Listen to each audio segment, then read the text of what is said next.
I grew up in Burlington, Vermont, and then soon became South Burlington, Vermont.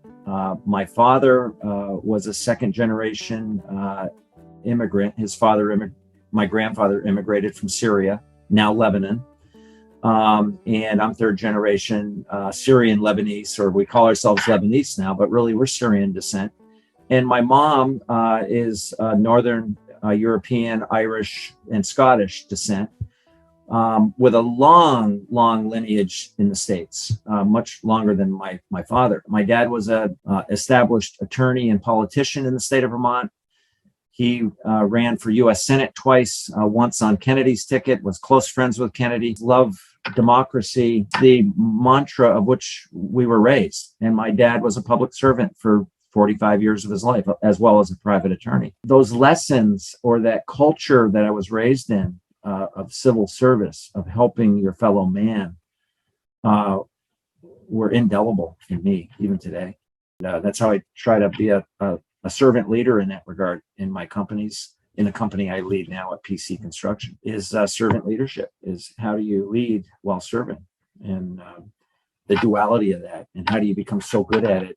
No one really looks at you as the CEO. They're just looking at you as serving and leading. So when I got out of high school, I started a business, Burlington Janitorial Service, and I was self-employed from 1976 to the end of 1979. Then I sold the business back to the person that gave me the idea. And then I went into construction. I was a walk-on laborer for Pizza Galley Construction, which is now PC.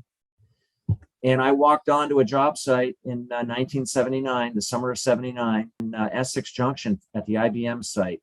I said, wow, I think I really like this. So I was a laborer, and then I was asked to become a rod man, which was the guy at the dumb end of the tape. He'd hold the stick and someone would shoot grades.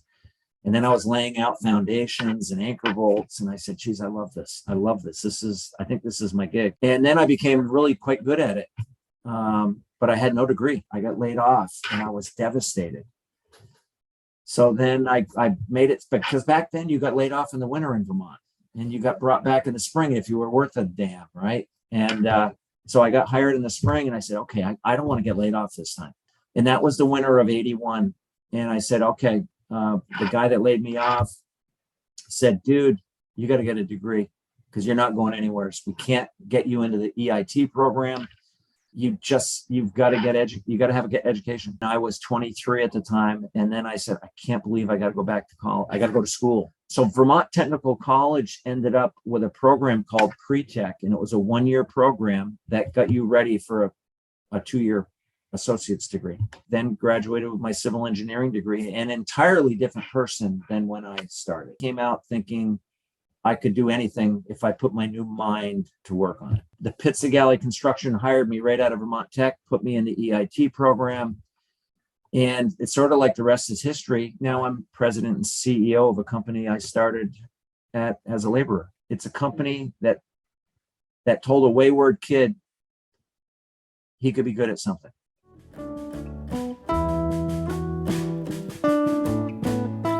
Being born and raised in Burlington, the first thing I have to say is the natural beauty of the state of Vermont. It is a gorgeous land.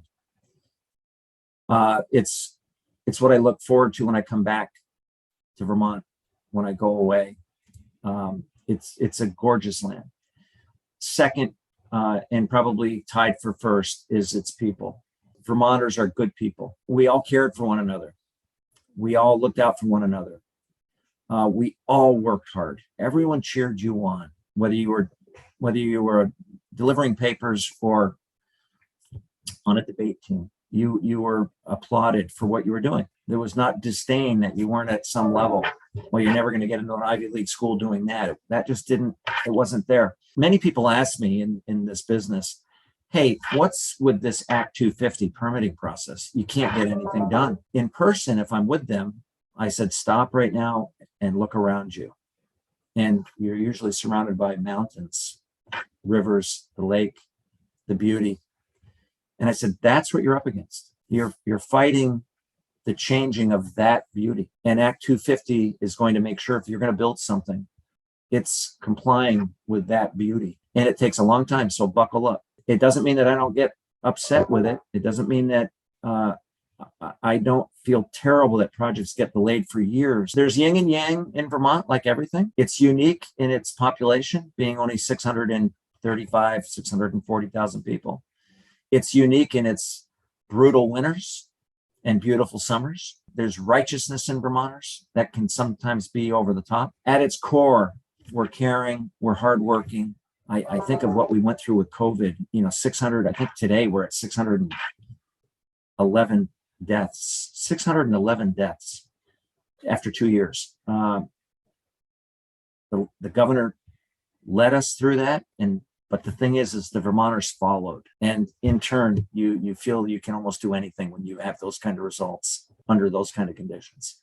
So that creates a love for the state when that kind of stuff happens. Vermont's first in a lot of things. You can go way back to the Revolutionary War. When I think of contemporary times, I think we're the first state to educate the first African American at Middlebury College, appoint a female as an adjunct general in the National Guard of the state of Vermont, first one in the country. We're the first state in 2000. Governor Howard Dean enacted civil rights and the civil union. There's a deeper lesson there. I don't know why we got there first. I think we did because our population base was so small. But nonetheless, there's teachings in those firsts. And then when I think of the entrepreneurial firsts, Jake Burton, the snowboard, I think of Ben and Jerry's ice cream, I think of Green Mountain Coffee Roasters. Those were first. Those were entrepreneurial and business first. Introspectively, we tried to be the first to do single source healthcare. It didn't make it, but we tried. There's less adversity. There's more community. There's more cooperation, much less divisiveness. So, I think there's a unity there. I think there's education in that unity. What happened to that unity in this country? I mean, I look at us today and it's like, I don't recognize it sometimes. Go back to basics, go back to humanity, go back to caring for one another, go back for, making sure folks have food on the table, that they have an opportunity for employment, they have an opportunity for education. We're sort of first in all of that kind of stuff because it's in the mindset of Vermonters. There's a bubble around Vermont. You're in a Vermont bubble. I always encourage and push my kids, you've got to go get out of the Vermont bubble and see that there's a big, bold, and then sometimes ugly world out there, but you got to go experience it. You got to go see it. We're so not diverse. We don't know. When I think of the impact of George Floyd on me personally, I was clueless to the white privilege. And it was like a lightning bolt for me. And I've worked really hard as a leader in my company for diversity, equity, and inclusion. We have created a board, action committees, action group, hiring requirements. We have changed all of our benefit policies and structures to create equity, not equality, but equity. I probably would have learned that a lot sooner running an organization outside of Vermont than I did. It took the tragedy of George Floyd to bring that home to me. But also, David, when I learned, because I'm in the construction industry roundtable with 125 CEOs of the largest companies in the country, it hit them all the same way. And we were all way behind the 8 ball on trying to get caught up with DEI initiatives and DEI values. And we're trying to make a core value of our diversity, equity, and inclusion as a core value. So that's the kind of learning you will get outside of Vermont that you may not get in Vermont unless that culture is coming in. Vermont's losing its population. We're gaining it in Chittenden County, but we're losing it in the state. So you're at a disadvantage when you're 90% white. It's a distinct disadvantage. Now, the 90% white don't think it's a disadvantage.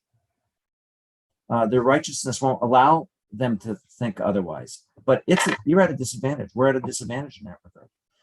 And yet we still have advantages being small and those other things we talked about.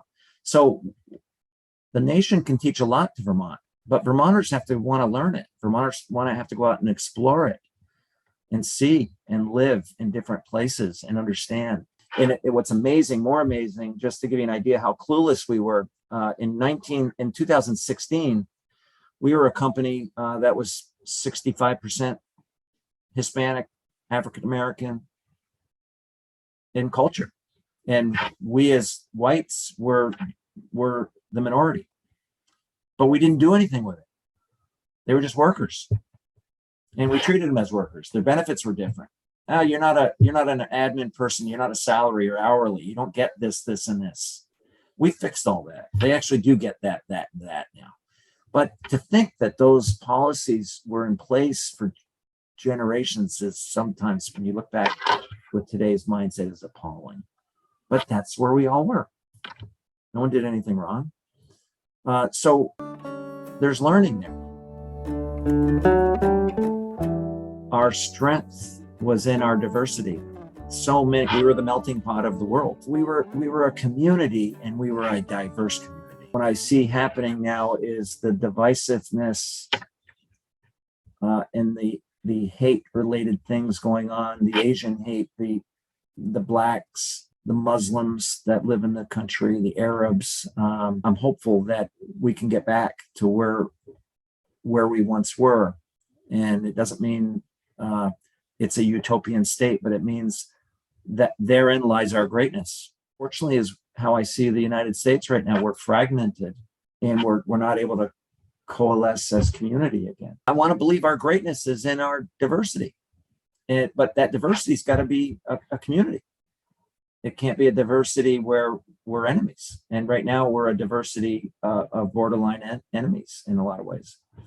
And I feel that's the tragedy of it. I would say absolutely. I believe every great opportunity requires hard work, but it's fragile. I say it's fragile only because of the influence of external factors that can change the course of civilization. You know, we're in free fall. I don't believe that. I do believe there's still great opportunity. So I'm really one of safety, family, opportunity, education, to where we sit back and we got each other's back, and we're applauding people's success, and not looking at one's success with disdain or envy or jealousy, but one where we all have equal opportunity to achieve. But again, that's where that all requires hard work.